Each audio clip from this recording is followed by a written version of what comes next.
Hi everyone. As we just started to say, the shiur today will talk about Tzaar Baalei Chaim. Now, usually when we talk about Tzaar Baalei Chaim in English or Danish context, the word will be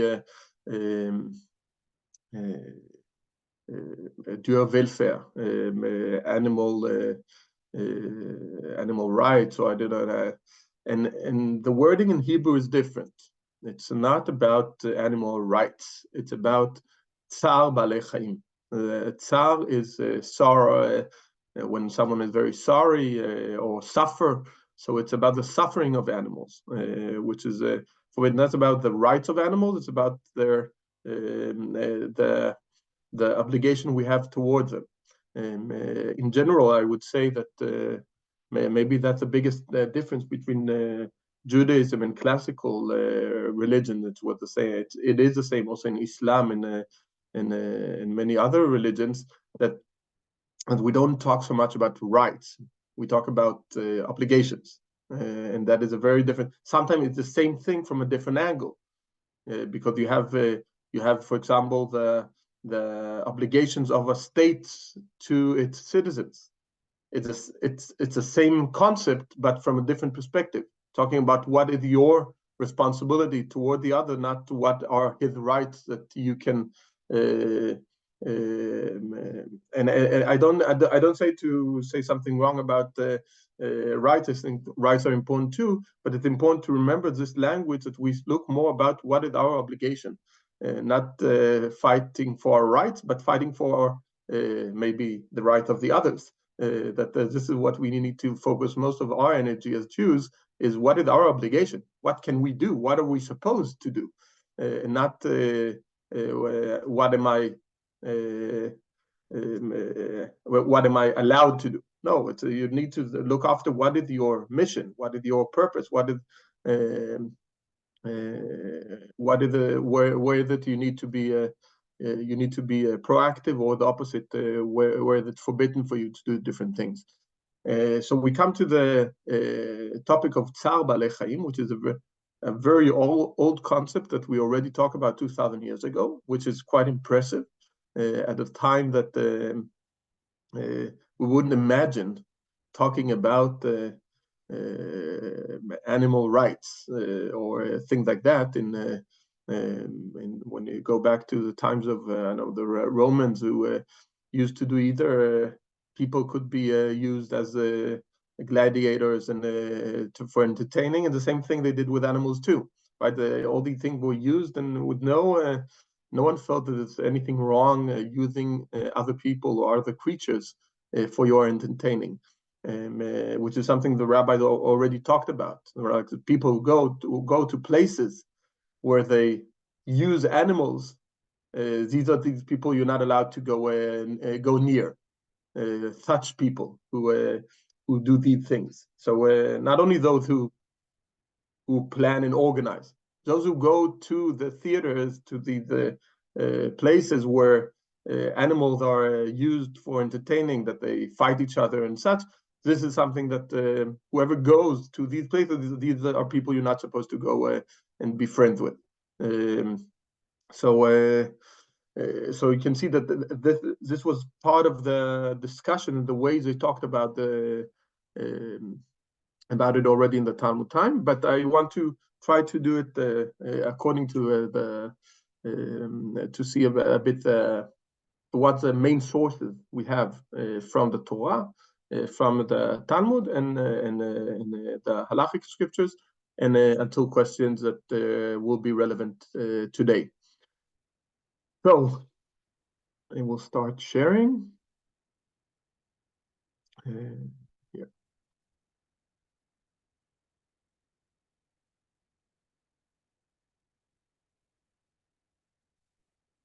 And I assume you can all see.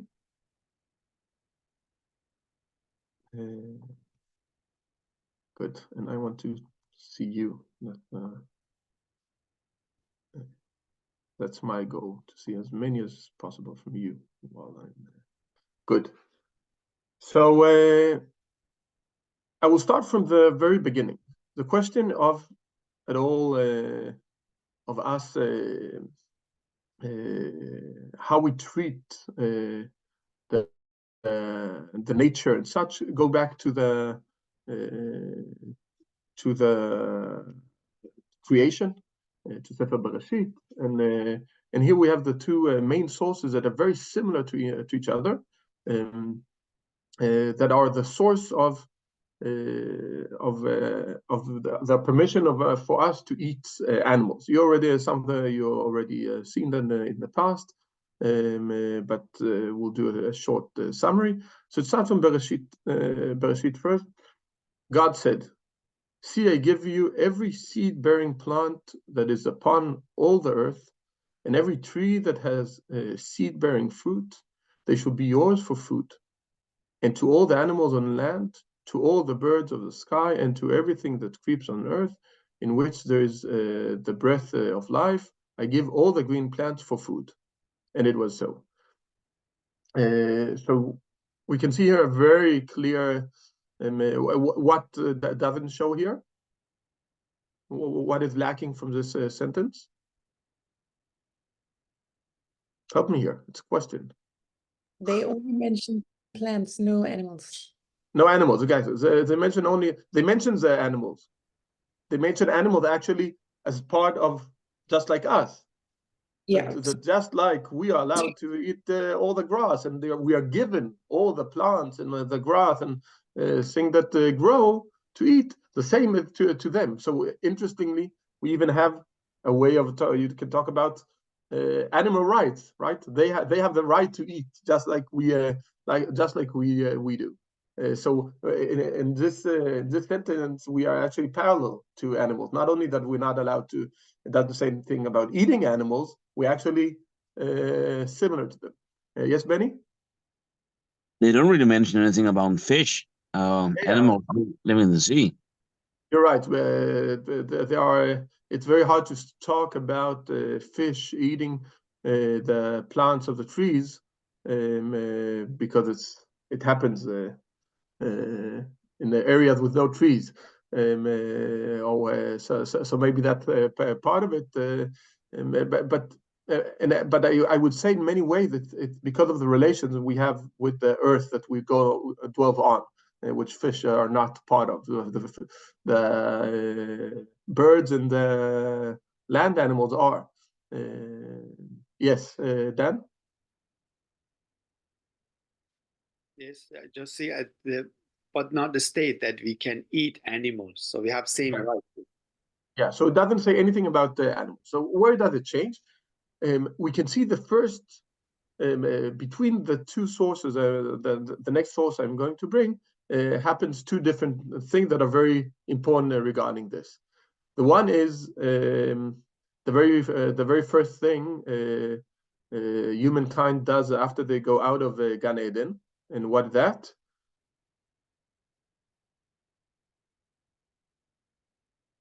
You remember?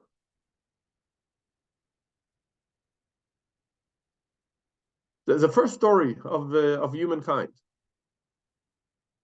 It starts with this: Adam and Chava are kicked out of Gan Eden, and then what? We already have the first story of a murder, right? When they ate the apple eating. After No, that, that's I'm talking about after they were kicked out of Gan Eden. So they already eat fruit. They were kicked out of Gan Eden, and humanity starts. And humanity starts with the story of Cain and Hevel, which Cain murders Hevel, but it starts with Hevel sacrifice.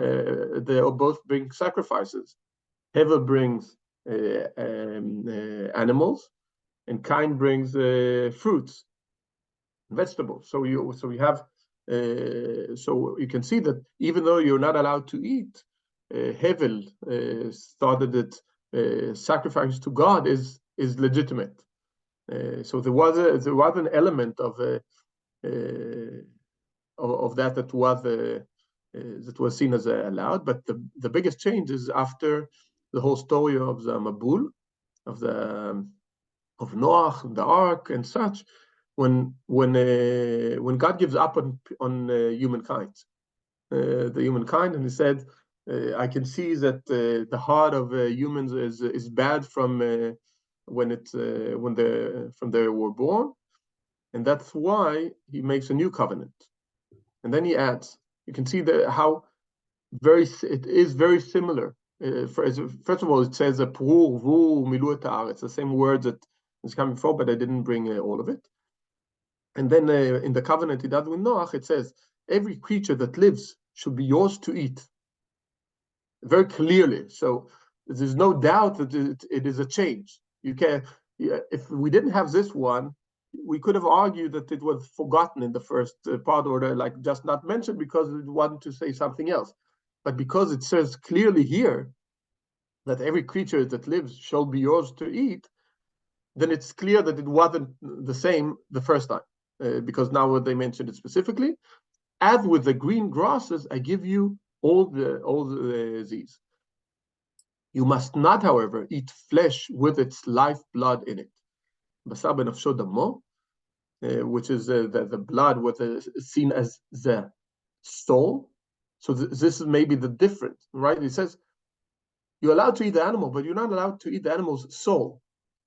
You say the aspect that animals are similar to a thing that grow naturally, that you're allowed to eat, but not its soul. So you can see exactly what is it that the Torah differentiates and says there's aspects of the animal you're not allowed to eat, which is the blood, and even more, which is very interesting.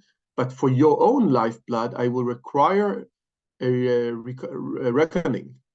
I will require it of every beast of humankind too, will I require a reckoning for human life, of everyone for each other. And so you can see, mean that killing of people is not allowed. So eating animals is allowed without the blood. Killing people, that will be not only not allowed, it's not only that it's not allowed for us to kill each other, it's also not allowed for the animals to kill us. So even have a ruling at some other point in the Torah saying that if an ox kills a person, you need to stone it. So he have death sentence, which is I find like we can discuss animal cruelty and all of that. Should we expect that? But the fact that the Torah says we have to treat the animal as if it's liable, it has a liability. It means the Torah says this is a creature who has not only he has obligations, he stands for its doing, which means that you actually look at the animal as something that is has a very much higher level than because if we don't have expectations at all, if we say we don't, no, the animals are not also for they are also obligated not to kill people, which is like a crazy concept that Torah comes with and says this is any killing of animals and killing of people, even if it's made by animal, means that we look at the animal as a not a person, but something that's very much more than just a creature that is here for use. Yes, Kuka?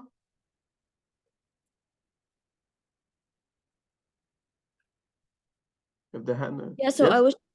I was thinking I was reading the commentary actually just yesterday, and there was also like an opinion that said that it was just or that it's more like a deterrent towards the owner, because it's also whoever owns the ox, and if the ox gets stoned, it's a loss of property. So that people should be vigilant to guard their animals and see what they're doing, and not just that thought.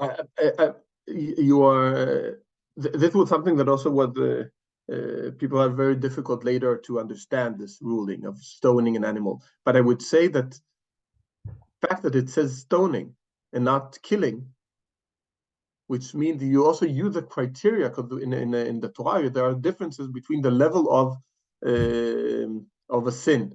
How bad is what you did? Stoning is a severe damage. You can just say kill it, because what does it matter? But when you use it's actually even when you go specifically, it's also about what they did, not only about what the owner. Because if the ox is taken from the owner and killed, what does it matter? How is it killed? The fact that it even mentioned the levels of killing shows also that aspect. But I agree that regarding the future, this is something that how much you need to protect as an owner. This is a part of what the Torah wanted. Now we come to the two sources that are the one that are quoted mostly. The reason I brought the two first, it's not halachically, though they are relevant to the question of Tzaar Balei Chaim, but it says something about the way the Torah looks on the creatures, and also the development, the change that happens.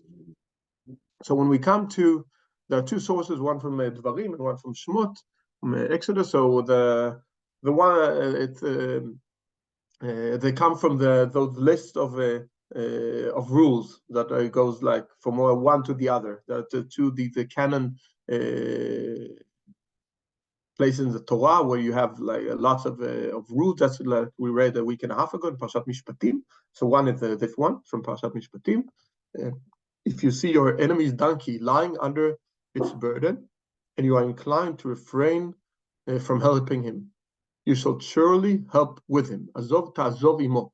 You have to leave together with him, it says in the Hebrew. So you can't leave before he is ready to walk too. So this is the one, and the other from Dvarim that is very similar, but there's a very big difference. Thou shalt not see thy brother's ass or his ox fallen down by the way, and hide thyself from them. Thou shalt surely help him to lift them up again. Kem takimimo.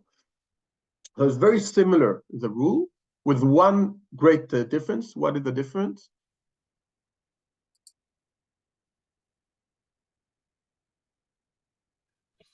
You should help both your friend and even your enemy.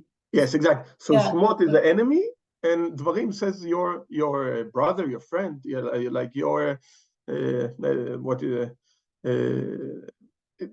so it's the first one is not necessarily to an enemy. The other one is Chamor Sona'acha, the one who hates you, the one who you have bad feelings toward.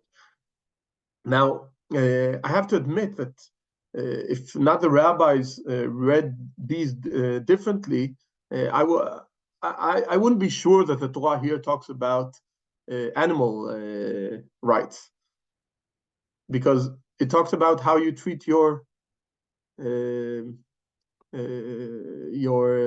brother's property or someone, or your relation to someone you hate. You can say that if you need to help someone you hate, maybe that's more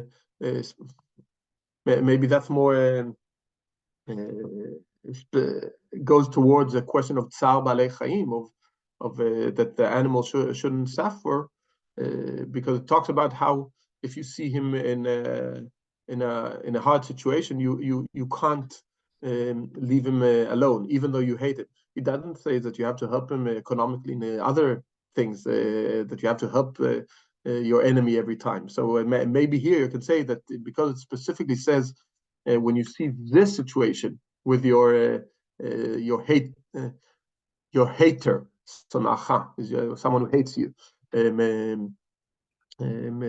So maybe that is as an aspect of Tzaar Balei Chaim, but you could read it only as relations between people and their and what they own, not necessarily to Tzaar Balei Chaim. But the rabbi chose to understand from here the rule of Tzaar Balei Chaim, that is not like you have to help an animal when it suffers, and you're not allowed to make animals suffer. That is a very crucial aspect that is learned for me, and I'll bring the example. So we start from Talmud Masechet Shabbat. Can you help me here? Let's do a reminder. Talmud, what is Talmud?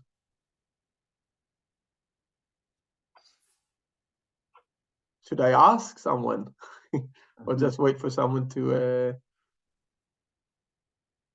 is Yeah. a commentary on the Mishnah, isn't? Yes. So commentary in the Mishnah. What time, Meir? 500. Yeah. So more or less, you're right. I don't know, who said that. 500. We speak about the two main sources, Mishnah and Talmud.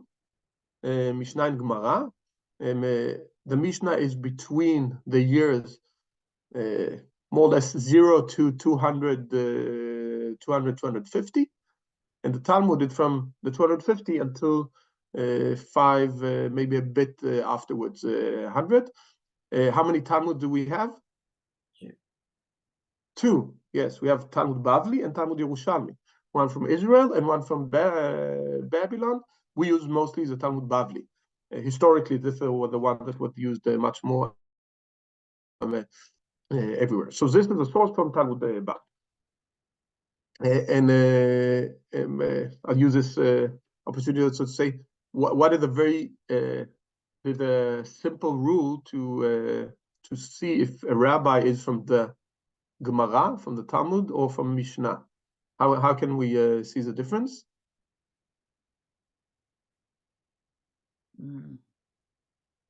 Huh? Good. So this was a good opportunity to learn that too. When we see the word Rav, because in the Mishnah it's Rabbi, and in the Talmud it's Rav. So when we see someone that's called Rabbi something, then it almost always from the Mishnah. And when it says Rav, it's always from the Gemara. There's no one who's called Rav that is from the Mishnah time. There's like the one generation that goes from Mishnah to Talmud, then you have like someone who can be both, like Rabbi Yochanan. He's the last Tana, the last of the rabbis of the Mishnah time, but the first rabbis of the Talmud time. So he's still called Rabbi, but he's the last generation. So we go from Rabbi is Mishnah, Rav from Gemara. So we learned that too today. So let's see here. Amar Rav Yehuda, Amar Rav. Rav Yehuda said in Rav's name, if an animal falls into a dike, this is the Talmud from Shabbat. So the rules here are connected to Shabbat rules. Okay. So you have an animal, it fell into a dike. You all know what a dike is? It's like a water source. It can be like a how to say it?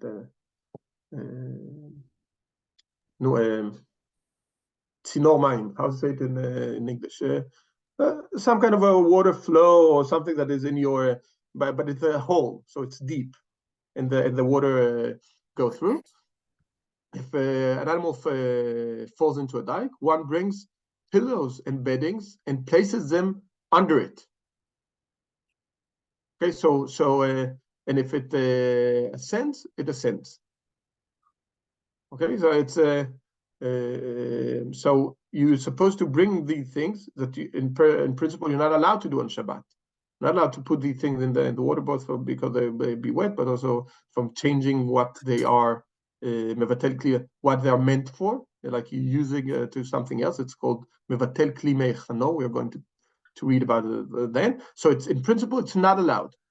But this Talmud, this chapter in Talmud Shabbat talks about situation where you're allowed to do things that usually are not allowed. So this is one of the examples. So an objection is raised. If an animal falls into a dike, provisions are made for it where it lies so that it should not perish. Okay? So you're supposed to give it the food it needs and such, but not help her out. Like this will be that will be too much. That's only provisions, but not pillows or and beddings. There's no difficulty. Here it means where provisions are possible, there where provisions are impossible. So we have two sources. One says, this is what we call here an objection. An objection is raised. An objection is raised means you have a quotation from another source from the Mishnah time. Okay? And here it says you bring them and let and help her go up. And the other says if an animal falls, you give him you give the animal what it needs to survive, like some food and a drink or when it's in the water, then they can drink, but foods and such. But you're not supposed to. So why doesn't it say there that you're supposed to bring pillows and beddings in the other source? And it says, no, you can explain that the two differences is that in one of them it's possible for the animal to go out if you put these pillows and bedding, so it will help her go out. In the other, it's too deep, so it wouldn't help to take her out. So you can see here the two differences. If provisions are possible, well and good, but if not, one brings pillows and beddings and places them under it. But he robs a utensil of its readings. Okay, this is a mevatel kli meichalo. This is one of the rulings of something you're not allowed to do in Shabbat. Rob a utensil of its readiness, because it's ready for use to a substance specifically. You can't use it for something else. And then and now this is a ruling from the rabbinical, the Rabbanan. It's important. Remember the word the Rabbanan in Doraita? What is the Rabbanan in Doraita? Someone help me here.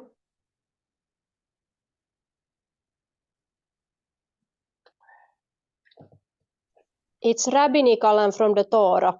Exactly, rabbinical or from the Torah. That the rulings that are from the Torah and rulings from the rabbis. Why is it important? Here is a great example. He comes and said, how can you do that? And they explain, why are you allowed to do this with the pillows? The avoidance of suffering of dumb animals is a biblical law, is the oraita, as it says here. And so the oraita comes and supersedes the interdict of the rabbis, of the Rabbanan. The rule of you're not allowed to take one utensil and change its goal. This is the Rabbanan, which is in the lower. It's a lower category. It's forbidden. It's not because it doesn't mean that we allowed to do it. It's forbidden, but the level is lower than Tzaar Balei Chaim, which is Deoraita. So we can see here, this is the first time that the Talmud says explicitly that Tzaar Balei Chaim is a Deoraita. It's a rule from the Torah.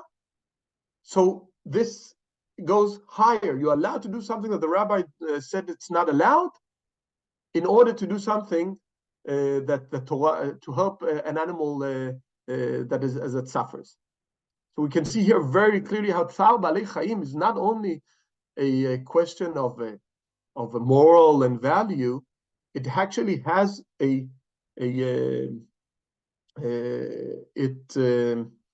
supersedes the other rulings. So it comes in. It's a high ruling which can come before some rabbinical ruling. A rabbinical ruling for Shabbat comes under a ruling of helping an animal that suffers.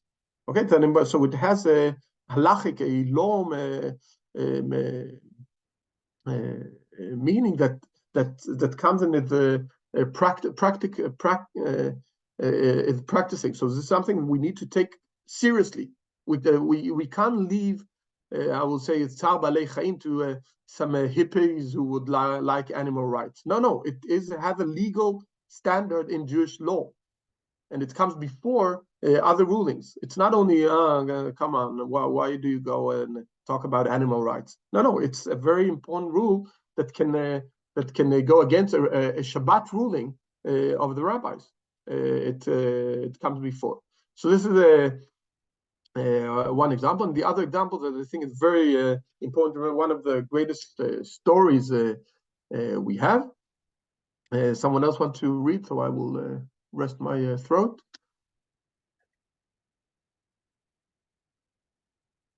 Anyone help me here? Thank you. Yes.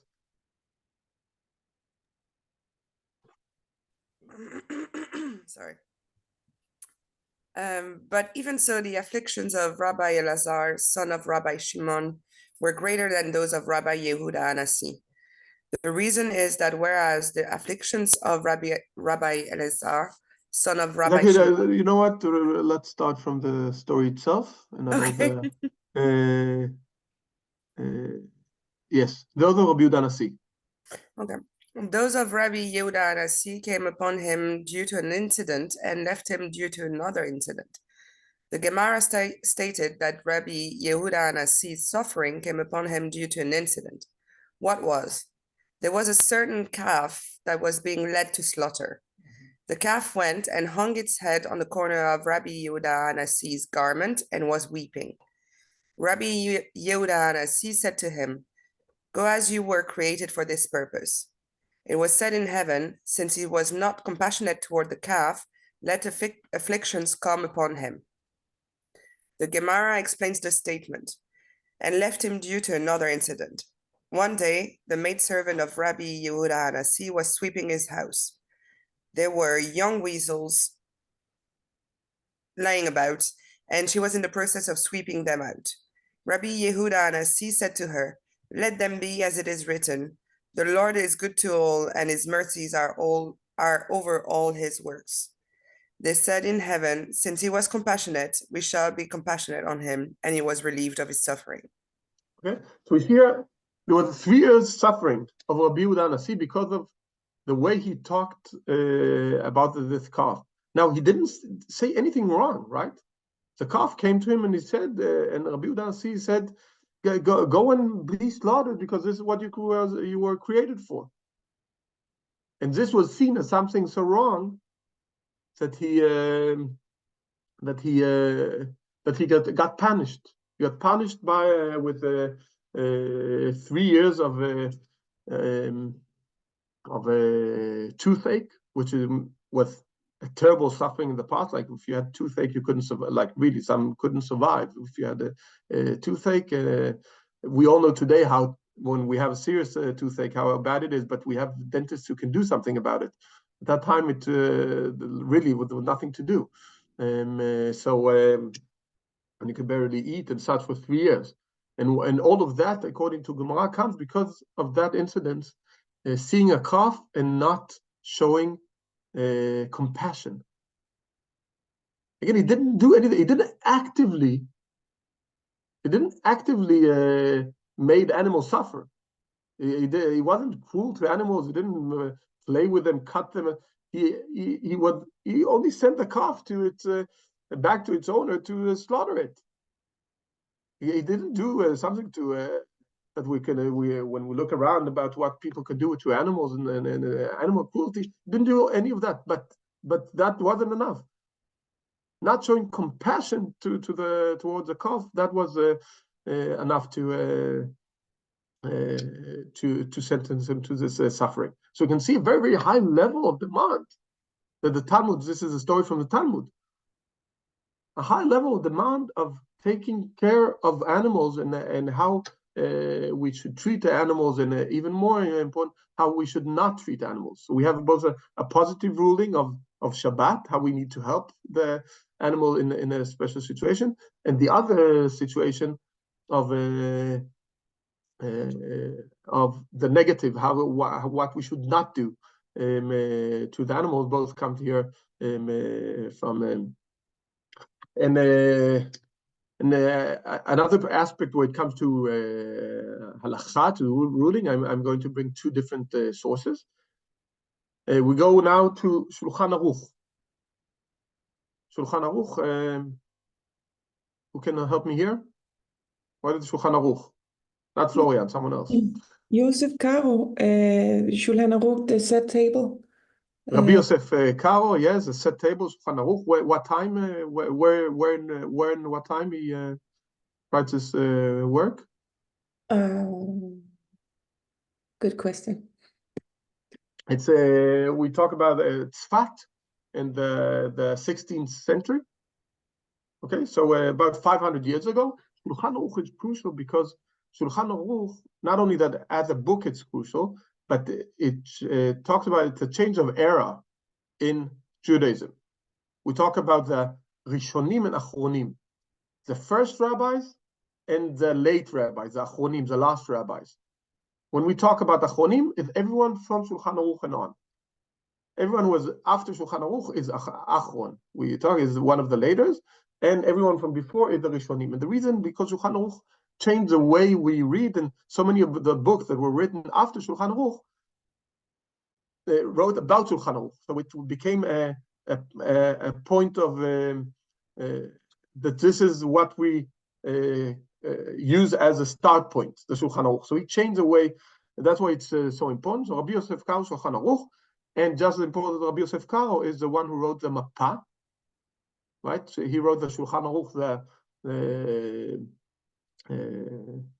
the set table, but then comes the Mappa. What is Mappa? The tablecloth, and that is Rabbi Moshe Iserlich, and he writes comments to Shulchan Aruch about. He lived about the same time, and he saw the great work. They both did the same project more or less, but the Shulchan Aruch finished a bit before him, and then he threw away what he did and wrote comments to Shulchan Aruch instead. So this became one Shulchan Aruch with Rabbi Yosef Karo, the Sephardi tradition, and Rema with the Ashkenazi traditions. So you can, when you read the Shulchan Aruch today, they come together, but then they come with different script. So you can see there's a change of letters. So you can see what is Rabbi Yosef Karo and what is what Rema wrote. So Shulchan Aruch comes here. Here's the rule of Shabbat. One can ask a Gentile to milk his cow on Shabbat because of Tzaar Balei Chaim. Usually, we're not allowed to ask non-Jew to do something actively, right? You're only allowed to, he's allowed to do it to benefit of himself. But asking him to milk a cow, you can't say in any ways that a non-Jew does it to his own benefit, right? It's your cow. It's not an easy work. But even though you're allowed to tell him to do this work, not do it yourself, but you're allowed to tell him to milk your cow on Shabbat because of Tzaar Balei Chaim, because it hurts the animal if it's not being milked. Shachalav betzara, because the milk hurts her. The chalav asur bo bayom, but the milk is forbidden to drink on that same day. So you're not allowed to use the milk for your own benefit. You're allowed to milk it to help the animal's suffering, which is still relevant until today when we come to kosher rules in Israel, in many places, and how they do with milking on Shabbat. It's connected to this. But we can see how the ruling goes on Tzaar Balei Chaim as a legal argument of allowing something that in principle would be forbidden on Shabbat. Because this is like working, right? Milking the cows is working. This is what we in the time of Shulchan Aruch, working was doing these things, right? You had some trees, you had a couple of cows. This is what you had. This is what work. So in many ways, it says it's allowed to work on Shabbat, but because you do it not for your own benefit, but for Tzaar Balei Chaim, then you're allowed. It's so you can see it's very how high this ruling goes. And another example that it is forbidden. Shulchan Aruch Even HaEzer. You remember Shulchan Aruch have 4 parts, right? So this is another part, one of the Or Chaim. This is Even HaEzer. Should I ask you what are the other 2, or you should know it? The other 2, the Choshen Mishpat and Yoreh De'ah. So it is forbidden to tell a non-Jew to castrate a Jew's animal. So in general, it's not allowed to castrate, but it even says it's forbidden to tell a non-Jew to do it. So it's not only something that is wrong for ourselves. We are not allowed to use non-Jews that is not for that is not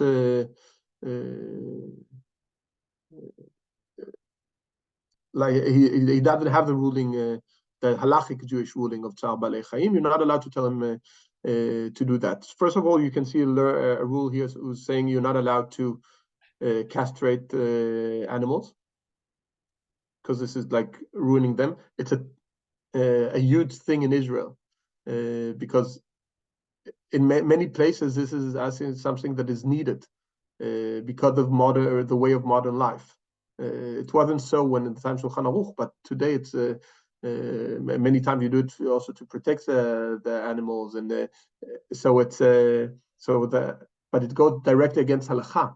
So there are different solutions they do in Israel to do it, even though the halakha says it explicitly that it's not allowed, but because we do it out of consideration to the animals too, then there are aspects that allowed it, but they still work on how it's allowed, and there were once in a while the huge discussion about this ruling.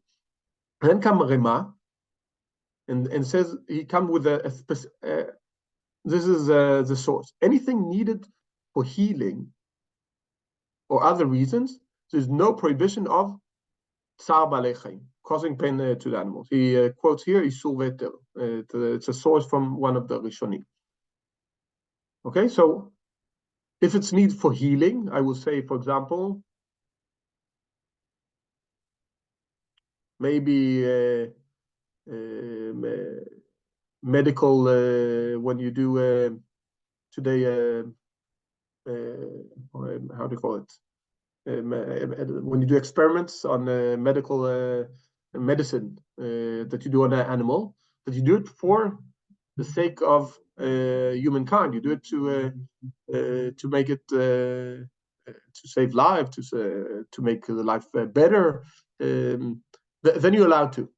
So you're allowed to do Tzaar Balei Chaim in case that it's for something like that. And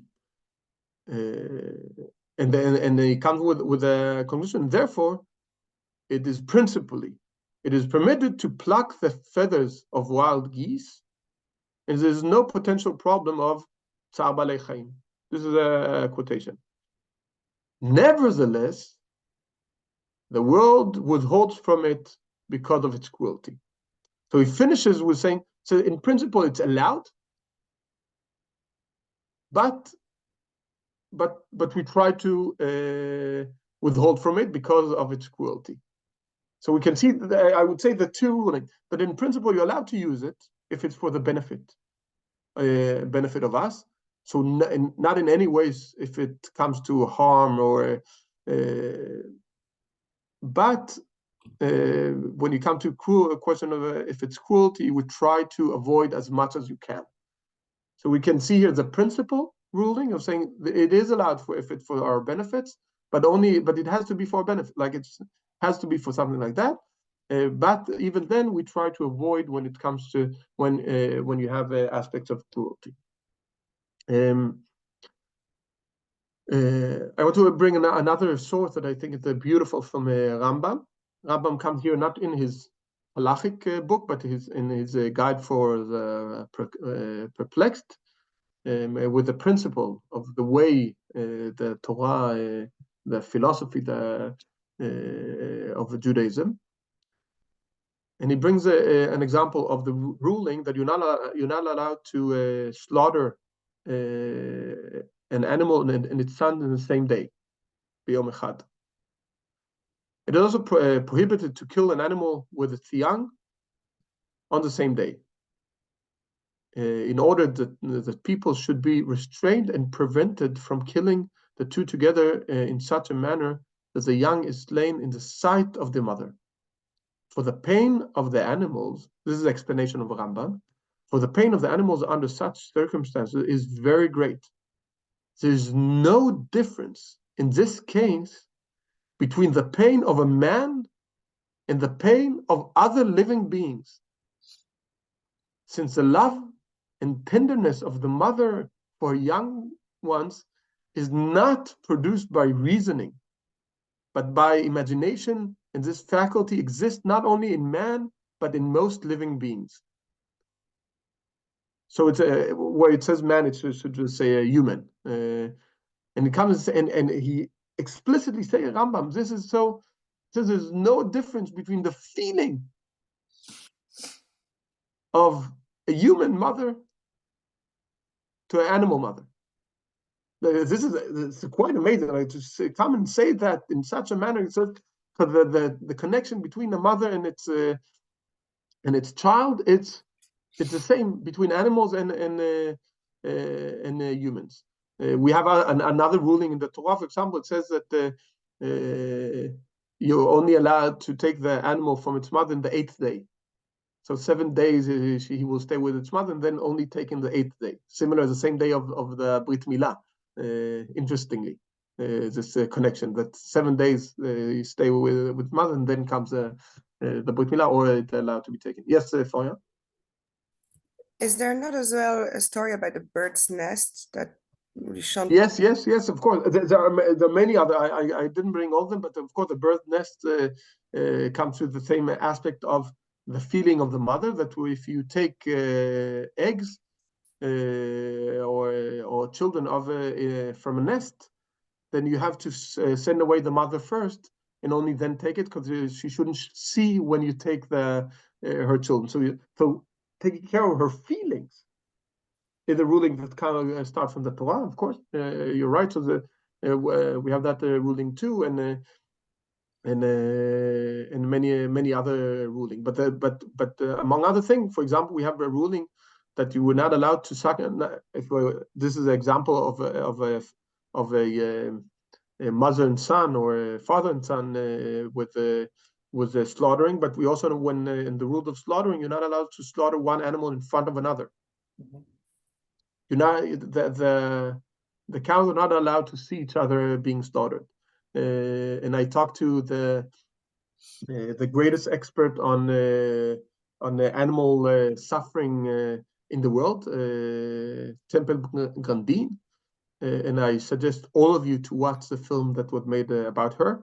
She is an amazing person. You can find a film about her it's an HBO, I think.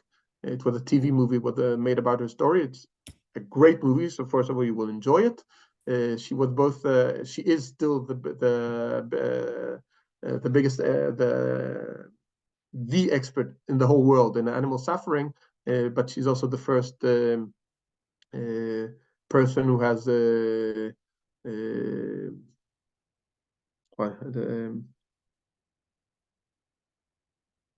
what was it? I don't remember what her condition was, but she was the first to get a PhD with her condition.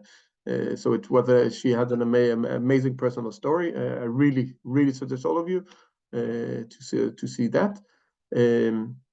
But I talked to her about this ruling that we because there was the debate about slaughtering in Denmark, kosher slaughtering, and she said that rule is the most important rule regarding animal suffering in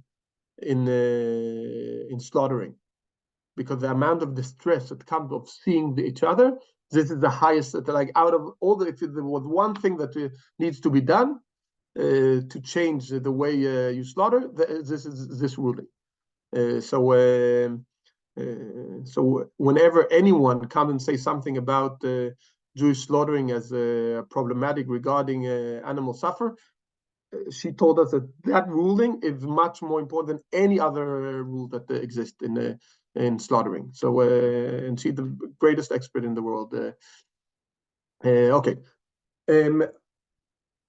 I want to go to some practice. So all what we saw here, some of the ruling. What does it mean in practical life when we come to Tzaar Baalei Chaim? I think there are many things that we should discuss today. One of the examples, that two halachic questions that were raised in recent years regarding the name of the movie. I will write. I'll need to find it, and I'll send a link in the group chat in the WhatsApp. I'll find and send it. So the one was regarding the foie gras. As you know, eating foie gras is supposed to be the delicate. Yeah, Florian, she's smart because of France, of course. I ate it once in my life in Paris. I regret doing it. Not because of the taste, but because of what actually interestingly, it was I sat together with two rabbis who ordered it. But the thing was that foie gras, you have to. I will send it. The name of the movie is the name of the person, so I will send her name, Tempel Grandin. And foie gras, you have to expand the liver in order to get it. Like you can't take it, really do it from, and the way they do it is so cruel, and that's why many countries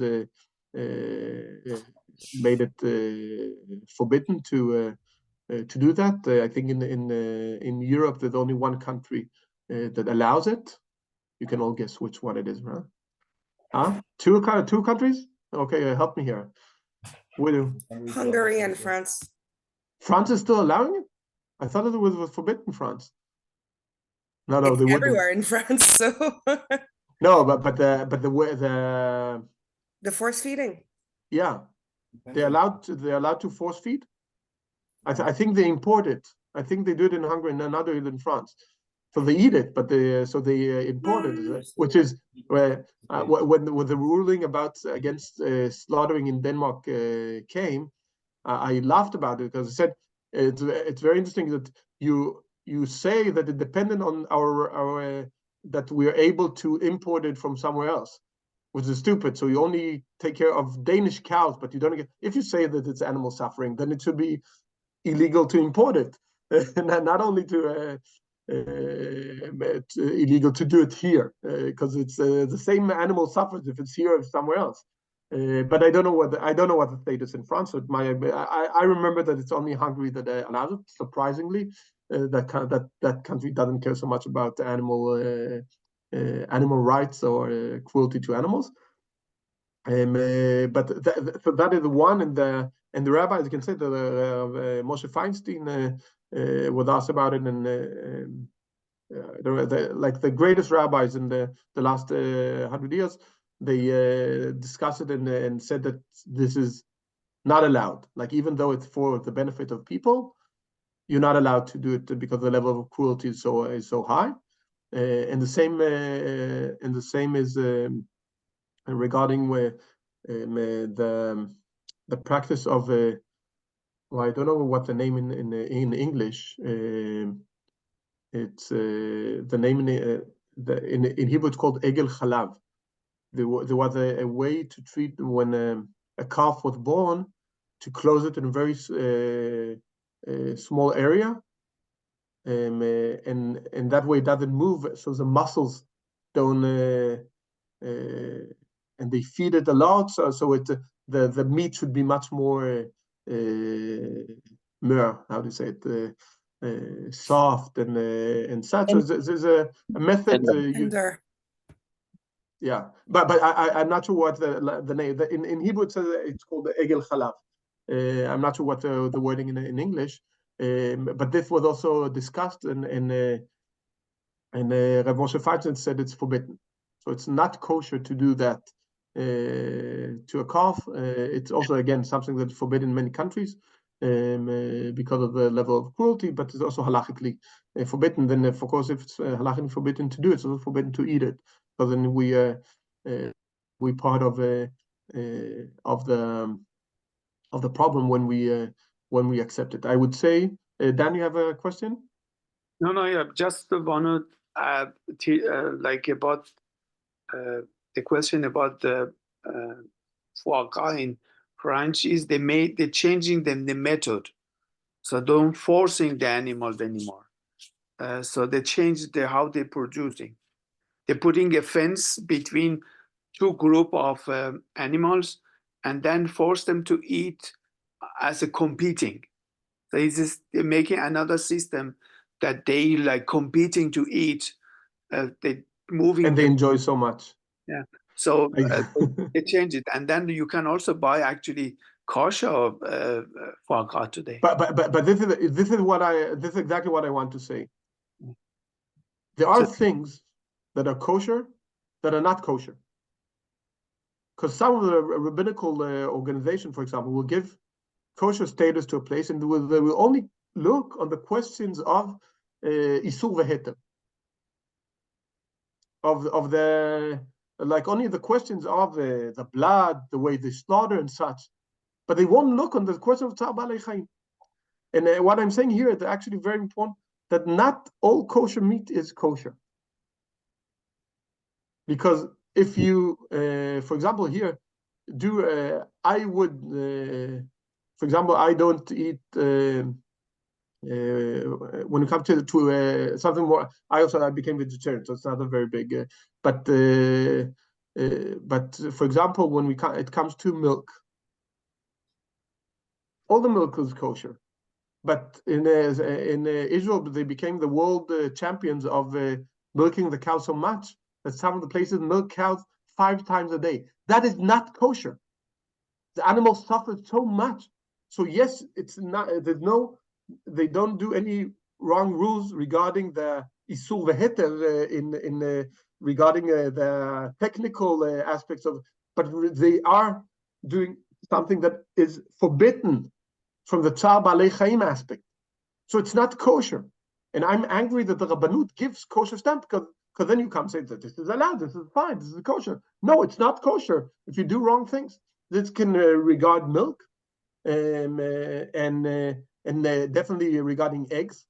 So I eat only free range or ecological eggs, because of the it's not the best thing for the chickens, but it is much better. The difference is tremendous. So I would say definitely, in my perspective, what we call the boar egg, I don't know what it's called in English, like cage, those who are raised in cages, it's not kosher. I would say, at the rabbi, it's not kosher. You're not allowed to eat it.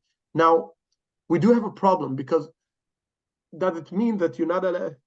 Because if I come and say that completely that it's not kosher, then it means you can bear everything that has eggs in the industrial world is also not, because most of them use it. So I won't go all the way to say that you're not allowed to eat anything that was where it was used. Like, I would say if you were mehadrin, you should. So also avoid eating in bakeries that are not ecological. So if bakeries are ecological and use ecological eggs, then it's fine. But bakeries that don't use these free range or ecological, not you don't say ecological, right? You say in English, organic. Organic. Organic. Yeah, what's organic eggs and such, was ecologine in Scandinavian. So we all know what is but the organic, then it's fine, because they also have rulings of not of going out and how much space they're allowed to have. But people who are seriously about it should avoid eating in bakeries that don't do that, if you can. But also as much as you can follow this ruling, and I can say at home, we have only these kind of eggs, huh? Organic. Organic. Oof. I'm so like I'm danglishing all the time. Sorry. But if you do that, buy only the white ones, because the brown ones are always filled with like blood stains. So only the white one, and they are fine. They are. I don't remember when I last seen any blood stains in these. The brown one you should avoid, because that will also be a double Tzaar Baalei Chaim. If you buy it and throw it away because of the blood stain, then it's like the animal suffered, but you didn't even eat the result. So avoid that. Yes, iPhone's you. Okay, I have some question related to the topic. The Arad mentioned about some country which shechita will be forbidden. And yes. How come in Norway the shechita is forbidden? How come they have fresh halal meat? they make shita in the halal way?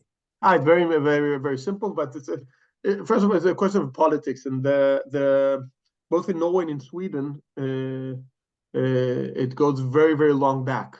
It actually comes from a Nazi time, and the reasoning was very anti-Jewish, and not so much animal cruelty, but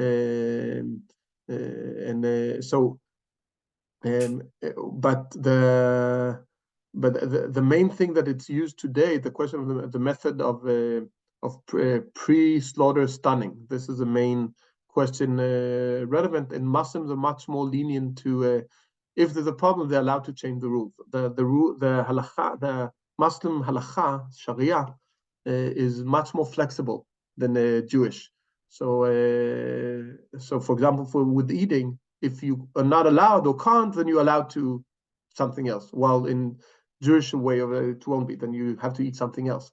Like they're not as, and that's why in Norway, it's not only the country change its rules, but also the Muslims change their slaughtering rules. So it's it's because of that. But we can't change ours. Yeah, that's a simple reasoning. But in general, I would say, if we all followed kosher rules and Tzaar Balei Chaim rules, we could basically not eat today anything from the aspect of animals and such. It's I would say that the modernized world and the industry is not suitable for Jewish rules. Like the Jewish rules applied were much more simple when you had a small farm in your own house. Everyone grew their own, or someone in the area, but it was in smaller scale. The scale is terrible. It's terrible for the animals, and the awareness of that is, I think, extremely important. Thinking about what is happening and what can we do to avoid and to change. There was they tried in the past to do like a farm of free range animals for kosher slaughtering and everything that was supposed to be connected to that in Germany. I heard about it in 10 years, but they didn't move a bit since, so I'm not optimistic. We have some people work about the alternative meat for the future and such, so that might be a solution for the future, but that's not yet. This will be another discussion that to come. I'm giving a shiur on the status of lab-grown meat, the halachic status of lab-grown meat in Limud here in Denmark in a few weeks. So whoever is here and wants to hear all of that, you could come there, and maybe at some point we'll do a shiur here too. Yes, Esther, this will be the last for today. Short question. Do we have to eat meat Shabbat? Do we have to eat meat on Shabbat? No. In principle, you have to eat meats more in Chag, because it says v'samachta b'chagecha ve'en simcha ela b'basar ve'beyain. So because you have to be happy. In Shabbat, you have to have special. So fish is also enough, like the special food. But as a vegetarian, I can say that if someone is vegetarian, he's not happy in eating meat. So the ruling of that you have to eat meat in order to enjoy the Chag doesn't apply. So that's why it's fine also not to eat if it's important for you or if it's hard for you not to eat. But in principle, you're supposed. Wow, there are lots of questions. So let's bring it on. I'll try to answer shortly. Yes. Yeah, I have a question actually regarding the act of hunting and taking part in it. Like, I know it's not part of the Jewish culture and tradition, but what's the halachic viewpoint on it? It's forbidden. I can say that an answer. There was a question I saw when I prepared the shiur. I wasn't sure to bring this halachic answer that was asked about hunting for other purposes. and it's and it started saying that there are only 2 hunters in the Bible mentioned. It's Esav and Nimrod, because it's Midarkem, or it's not from the way of Jews. To do hunting is completely forbidden. And now you could say hunting could be better than eating cows that are because of they lived the life of free life and such. So in that aspect, but first of all, hunting is not usually to cows. So I would say you don't have to hunt to avoid it. So you can just go to a cow that is raised in a free, open farm and then catch it and slaughter it without hunting. So it's very easy to find such an option, and of course, not all of us are the perfect shooters that in the first hit kill the animal and the animal doesn't suffer. Of course, they suffer in the hunting. That's why hunting is completely forbidden. Okay, because I think in the US they're selling so-called kosher hunted game, like deer and wild duck, but I think they catch them and then kind of perform the shechita. But you can buy deer advertised as wild hunted meat. Because it was wild animal. That could be that they catch them in a different way, and then... but also when avoiding breaking legs and stuff. Like it's complicated. Okay. But yeah, Sophie. Yeah, it was more that we haven't really like discussed the whole part of like having pets. Yes, because it's not part of Tzaar Balei Chaim. It's a different rule. Yeah, we talk about the ruling of Tzaar Balei Chaim, not of the ruling of. But it could be very nice for the future if we could like have some shiur regarding having pets, or like what do you do? Like my daughter has a rabbit and it has lived way longer than expected, and she has no interest in the rabbit anymore, and we still have it here. And it's a lot of the time it's free in the house, but it's also what's called gnewa. So it eats the house, you know. And of course, I love the rabbit as well, very much, and I prefer that it's free here in the apartment. But I feel very bad having an animal in a cage. And also I went to the vet. I was like, okay, should I put it to sleep? But for me, that seems not ethical correct. And then I could bring it to like what can you call it, like a rabbit farm where it could live, or you could pass it on to someone else. But then I'm just like, is it gonna have a great life there, better than what I can provide? And that's like a whole but I do think you have there won't be an answer. I think that if you ask this question to different rabbis, you'll get different answers. But the main thing I think for already from this shiur, you can understand that direction, right? So we can make the. I'm still in a dilemma. Yeah, you can have the dilemma. It's a dilemma.